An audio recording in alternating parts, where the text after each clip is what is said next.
Hey everybody, this is Kevin MRVHS with another episode of Wainrider Wednesdays, the weekly series where we look at progress for the upcoming mod for Rome Total War's Alexander expansion, Total War Wainriders. This is, as you may know by now, a mod set in the Third Age of Middle-earth, well before the events of the War of the Ring. And in this one, what I'd like to do is sort of look ahead to how this update series is going to evolve and sort of change in focus.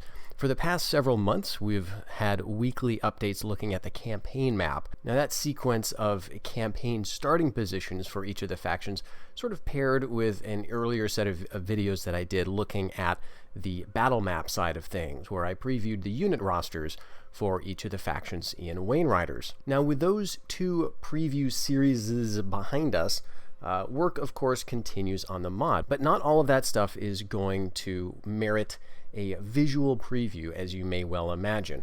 One of the things that I've been working on, rather slowly it has to be said, has been building descriptions. We've got a lot of the unit descriptions done, but I've been doing the text for some of the buildings. I don't know that there's really much point in previewing the text necessarily, but there are a few other things that we may take closer, more detailed looks at in the weeks ahead. And so I wanted to use this preview to sort of preview the coming previews, if that makes sense, to let you know what you might be seeing in the future. Now, the first thing I want to point out was an idea that Webba came up with for the future of previews for Wainriders, and that has to do with a different style of unit that we haven't really seen yet in any of the previews. The previews for each of the factions' unit rosters have been focusing on the native units that those factions can recruit. Essentially, this is the homeland roster. But as you may know from playing, 4th Age Total War or lots of other mods based on, a similar type of engine, there are frequently AOR units, Area of Recruitment or Zone of Recruitment units, that are available to different factions, maybe to all factions, depending on a regional basis. So one way to think about this is, you've seen what Gondor can recruit in Gondor, but you haven't seen necessarily what the Wainriders could recruit if they conquer Gondor. Now extrapolate that out to all the other regions in the map, and consider the idea that we want factions, generally speaking, to be able to train stuff when they conquer new settlements, and you can quickly see that there is a rather large category of units that we haven't previewed yet. Now, in some cases, that's because we're still developing ideas about what those units are going to consist of. Let's take the example of the Nurn region. So Nurn got a little bit of a brief mention in a couple of previous videos where we looked at the campaign map, most recently for the Great Rune campaign preview. Nurn is, of course, that region in the east-southeast of Mordor, and that area of Mordor will be accessible only from the east, however. I've mentioned in a few other places that the hostile terrain of northwest Mordor around Mount Doom will be inaccessible. And there are a few reasons for that, but for me, the most prominent reason, obviously, is that you did not see any army interactions happening across that terrain. During the entire period of the Wainrider Wars, the Wainriders were going around Mordor, so you had the invasions happening in Rovanion, and then along that line of the Ash Mountains in the 1944 invasion, and even in that invasion, when the Wainriders were operating due east of Mordor, making war with Khand, making war with Harad, and ultimately entering into an alliance with those peoples, you saw a pincer movement attacking Gondor from north of Ithilien and south of Ithilien. Never once was it considered by any of the members of the Alliance to move through Mordor, and we just didn't see that happen. So we're going to, try to recreate some of those epic clashes. We thought it would make a lot more sense to just make that part of Mordor inaccessible.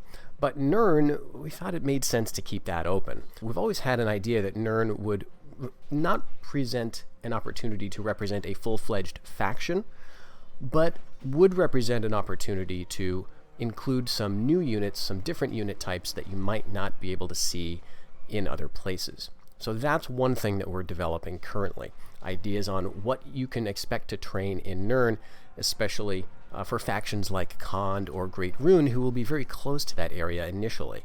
It might be worth conquering that place so you can get these new kinds of units.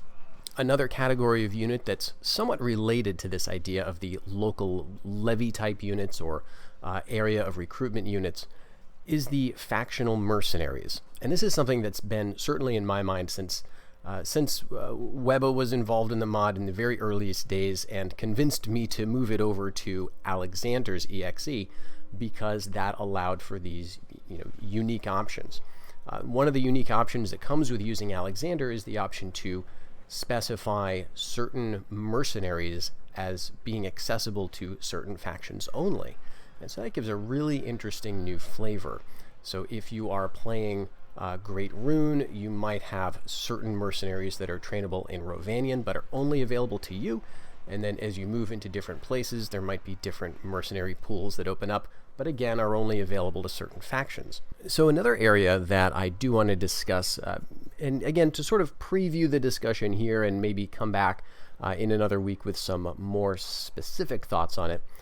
This is an idea that was, or a question rather, that was asked in the Great Rune preview video in a comment by RedStar96GR. And he asked, did you get the elves age mechanic working on Alexander? And so I think what he's referring to there is the immortality aspect. So as you know, we have 3 elven factions. We have the High Elves, we have the Woodland Realm, and then we have the Avari. These are the elves who never made the great journey, right? Over farther in the east, around the Sea of Rune, is where they initially start.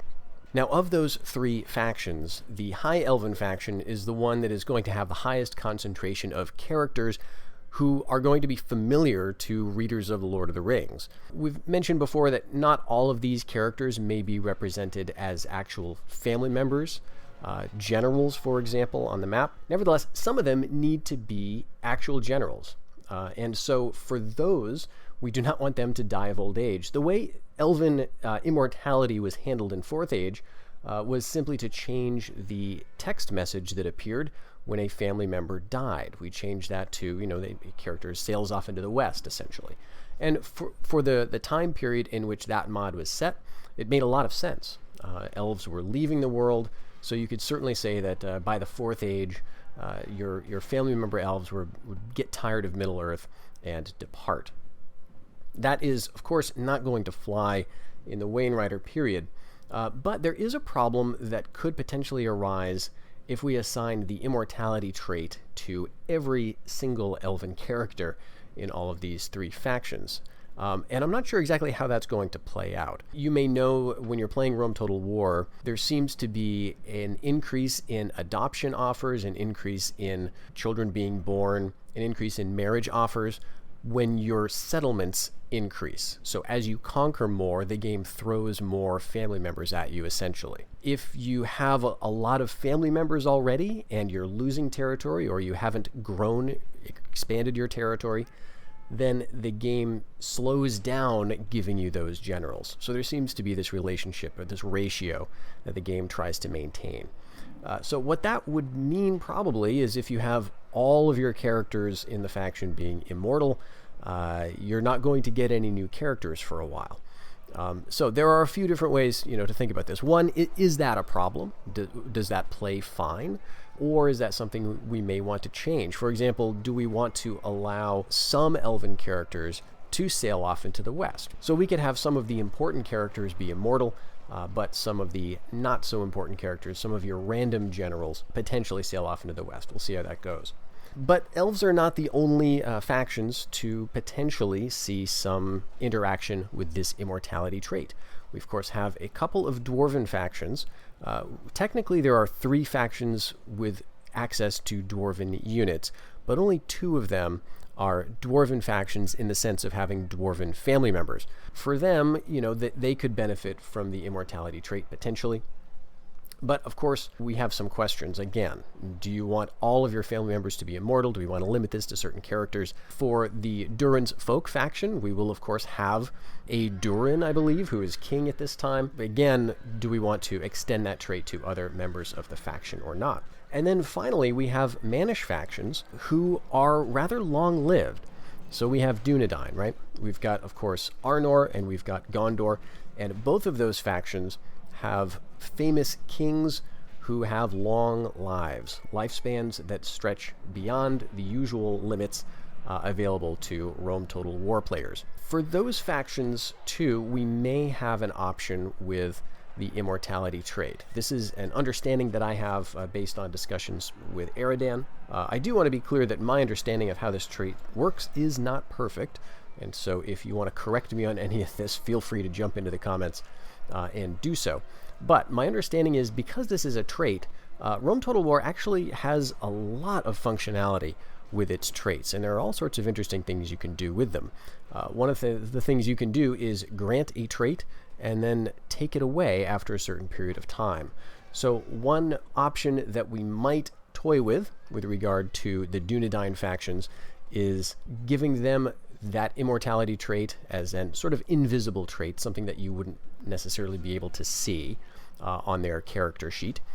But give them that trait so that they live for, a certain number of turns, and then after a certain time we can give them an anti-trait that will basically negate the Immortality trait, and at that point they will just sort of continue to live out whatever lifespan is left to them.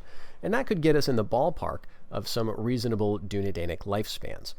Because, again, we want to have kings, characters coming of age and being around kind of at reasonable times. Now, again, this is all in the context of what is essentially a sandbox game that is designed to provide, after all, sort of alternate history options. So the idea that this is going to precisely fall in line with the lore and the lifespans and all of that is very, very unlikely, and that's not ultimately the goal. We want to provide something that's plausible, something that's not too immersion breaking, so you can sort of enjoy putting your kingdom together and watching your long-lived Dunedain or Elven or Dwarven rulers really sort of enjoy the length of reign that they should have.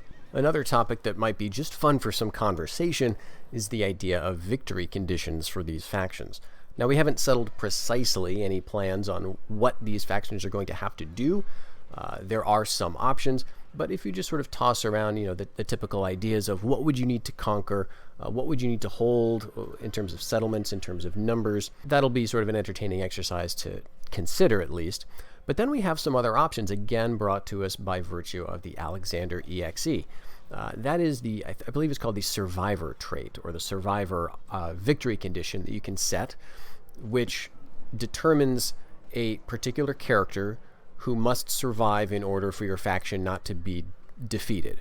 Again, this was intended to be used with that Alexander the Great campaign expansion for Rome Total War, in which if Alexander died, you would lose. So the question is, how could we implement that feature in the mod? And one obvious thought is for the Witch King. The Witch King of Angmar is, of course, one of those immortal characters, right? And his defeat should be a major problem for the Angmar faction. If you lose the Witch King, it should be game over for you. Now, again, like every other feature we've been discussing here, this has not been implemented yet or tested, but it is something that we're looking to play around with.